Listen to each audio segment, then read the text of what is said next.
ஹல்லேலூயா.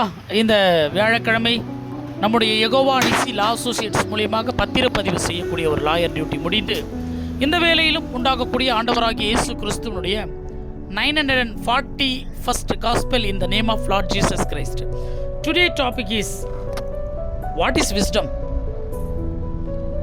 எது இந்த பூமியிலே ஞானம்? What is intellect? எது புத்தி? Wisdom is to leave evil. யார் ஒரு மனுஷன் இந்த பொல்லாப்பையும் தீமைகளையும் பொல்லாத மனிதனை விட்டும் இந்த உலகத்தில் விலகுகிறானோ அவன்தான் புத்தி உள்ளவன். அப்ப wisdom is the fear of God. எது ஞானம்? கடவுளுக்கு ஒரு மனிதன் பயப்படுகிறானே அதுதான் ஞானம். யோபு புத்தகம் 28:28 சொல்லுகிறது, மனுஷனை நோக்கி ஆண்டவருக்கு பயப்படுவதே ஞானம், பொல்லாப்பை விட்டு விலகுவதே புத்தி என்று சொல்லுகிறது. எல்லாருக்கும் புத்தி ஞானம் உண்டு. ஆனால் ஒவ்வொரு துறை சார்ந்த அறிவு இருக்கும், ஒரு துறை சார்ந்த ஞானம் இருக்கும். நம்ம படிப்பை சார்ந்த ஒரு காரியத்தில் அறிவு இருக்கும். நிறைய படித்ததுனால அறிவாளின்னு சொல்லுவாங்க. நிறைய தொழிலில் ஒரு சிறந்தவராக இருந்தால் நல்ல ஒரு பிஸ்னஸ் மேக்னட்னு சொல்லுவாங்க. ஆனால் கடவுளை பற்றிய அறிவு ஒவ்வொரு மனிதனுக்கும் இருக்க வேண்டும் நிச்சயமாக. ஏனென்றால் அவர் நம்மை படைத்தவர், சர்வத்தையும் உண்டாக்கினவர், அகில உலகங்களையும் அண்ட சராசரங்களையும் ஆள்கிறவர். அவரை நம்ம இந்த பூமியிலே எப்படிப்பட்ட ஞானத்தோடு எப்படிப்பட்ட புத்தியோடு அவரை தெரிந்து கொண்டோம் என்பதுதான் முக்கியம். இந்த உலகத்தில் உள்ள ஜனங்களுக்கு ஆண்டவராகிய இயேசு கிறிஸ்துவை ஏற்றுக்கொண்ட ஜனங்கள் செய்கிற ஒவ்வொரு வேலைகளையும் பார்க்கப்படும் பொழுது பைத்தியக்காரத்தனமாய் தோன்றுமா. பாடுறது, துதிக்கிறது, ஜெபம் பண்ணுறது, எதை கேட்டாலும் தேவன் மீது விசுவாசமாக நம்பிக்கையாக இருக்கிறத பார்க்கப்படும் பொழுது உலகத்தில் உள்ள ஜனங்களுக்கு பைத்தியக்காரத்தனமாக தோன்றும். ஆனால் ஆண்டவரை ஏற்றுக்கொண்ட ஜனங்களுக்கு தான் தெரியும், உலகத்தில் இருக்கிறவன் தான் பைத்தியக்காரர்களைப் போல கண் கண்ட தெய்வத்தை வணங்குகிறார்கள். காது கேட்ட இடத்தெல்லாம் போயிட்டு தெய்வமாக அவங்களை கும்பிடுறாங்க. நம்முடைய முன்னோர்கள் எதெல்லாம் இதுதான் தெய்வம் சொல்லி கொடுத்ததையெல்லாம் அப்படி தெய்வமாக பின்பற்றாங்க. ஆனால் யாருமே உண்மையான தெய்வத்தை இந்த பூமியில் ஆராயல. இது எப்படி இந்த உலகம் உண்டாச்சு? ஏன் 7 நாள் உண்டாச்சு? மனிதனை ஏன் இறந்த பிறகு மண்ணில் போகிறோம்? ஏன் இயேசு கிறிஸ்துடைய நாமத்தினாலே நம்ம ரட்சிப்பு அடையணும்? பரலோகம் எப்படி போக முடியும்? அதுக்கு யார் வழி, யார் வாசல்? பரலோகம் எங்கே இருக்கிறது? இயேசு கிறிஸ்து எப்பொழுது இந்த பூமிக்கு வரப்போறாரு?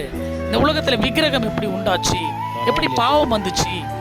இதெல்லாம் ஒரு மனிதனும் ஆராய தயாராக இல்லை இந்த உலகம்.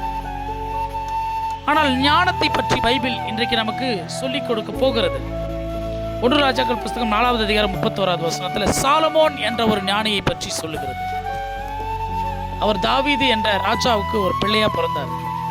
பெரிய ஒரு செல்வத்தையும் பெரிய ஒரு ஐஸ்வர்யத்தையும் ஒரு நீடிய ஆயுசு நாட்களையும் வாழணும்லாம் கேட்காம எனக்கு ஞானத்தை வேணும்னு சொல்லிட்டு கடவுள் கிட்ட கேட்டார். கடவுளும் அந்த ஞானத்தை கொடுத்தார். இந்த ஞானம் பார்த்தீங்கன்னா உலகத்தில் உள்ள எல்லா மனிதர்களையும் தேசத்தில் இருக்கக்கூடிய கிழக்கத்தி புத்திரரின் ஞானத்தை பார்க்கிலும் பிரபலமாக இருந்துச்சு.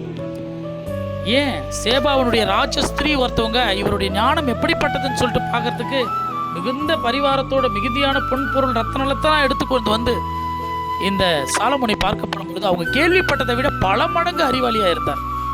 விசேஷமா அவங்க ஒரு காரியத்தை சொல்லுவாங்க. அவர் கர்த்தருடைய ஆலயத்தில் பிரவேசிக்கக்கூடிய நடை மண்டபத்தில் கண்டபோது அந்த ஆலயத்துக்குள்ள அவர் போகக்கூடிய அந்த பக்தி, அங்க இருக்கக்கூடிய ஆசாரியர்கள், கர்த்தரை துதிக்கக்கூடியவர்கள், அவர் வச்சிருந்த அந்த அட்மினிஸ்ட்ரேஷன், இதெல்லாம் பார்த்து அவங்க பிரமிச்சு போயிட்டாங்க என்று பைபிள் சொல்லுகிறது. அவங்க சொல்றாங்க, அவங்க ஆண்டவரை ஏற்றுக்கொண்டவர்கள் கிடையாது. ஆனால் அவங்க சொல்றாங்க, உம்மை இஸ்ரவேலின் சிங்காசனத்தின் மேல் ராஜாவாய் வைத்து அழகு பார்க்கக்கூடிய உன் ஆண்டவர் உன்மேல் பிரியம் கொண்டவர், உன் தேவனாகிய கர்த்தர் ஸ்தோத்தரிக்கப்படுவாராக. கடவுளுடைய நாம மகிமை அடையுது. ஆகவே இப்படிப்பட்ட ஞானத்தை பெற்றவராக தேவனாகிய கர்த்தரால் அவர் அபிஷேகிக்கப்பட்டவராக இருந்தார்.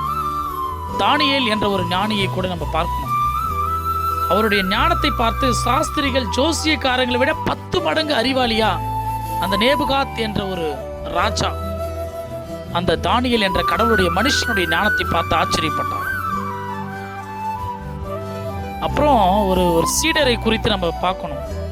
அவர் ஸ்தேவான், சிசிலியா நாடு, ஆசியா நாடு, சிரேனா பட்டணம், இப்படி எவ்வளோ பட்டணத்தில் இருக்கக்கூடியவர்கள் எல்லாரும் அவர் கூட தர்க்கம் பண்ணினாங்க, ஆர்கியூமெண்ட் பண்ணாங்க. ஆனால் அவர் பேசின ஞானத்தையும் ஆவியையும் எதிர்த்து நிற்க ஒருத்தராலையும் முடியல. அப்படிப்பட்ட ஒரு ஸ்பிரிச்சுவலான ஞானம் அவருக்கு இருந்துச்சு.